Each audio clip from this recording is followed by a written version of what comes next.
While his fellow Texans are freezing with the power out, Ted Cruz did what any great leader would do when his state needs leadership most. He booked a flight to Mexico and said, adios, amigos.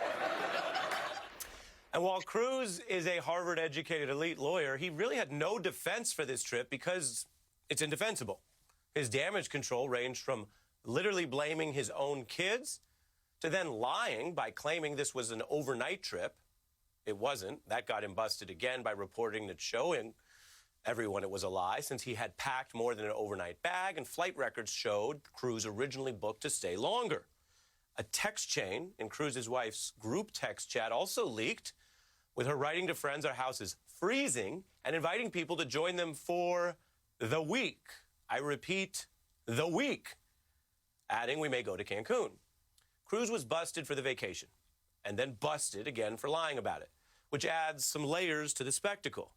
As author Beth Kalb tweeted, imagine having almost 24 hours to come up with the perfect response, and the best you can come up with is, I was just dropping my 10-year-old off in Mexico and was bringing a suitcase, and also my wife joined with her own suitcase, and then accidentally we checked into a resort. It's not very effective damage control. So after prolonging his own political self-tortured crisis, Cruz is now backtracking. Look, it was obviously a mistake, and I was trying to be a dad, and all of us have made decisions. Girls who have been cold for two days and haven't had heater power, and they're saying, "Hey, look, we don't have school. Why don't we go? Let's get out of here." And if I don't know how it would be perceived, the reaction people would have, obviously I wouldn't have done it. It was a mistake. Senator Cruz referring to perception.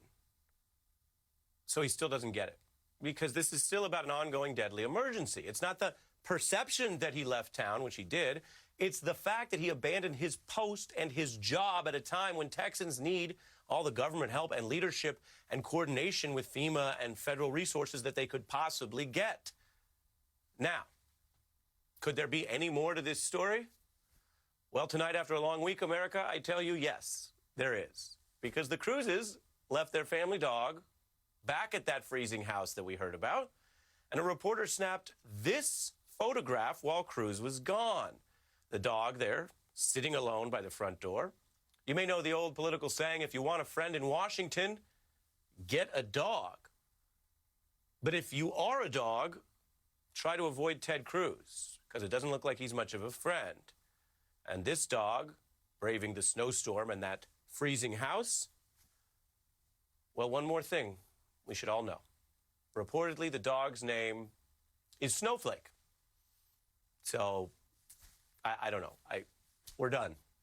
We can't go any further.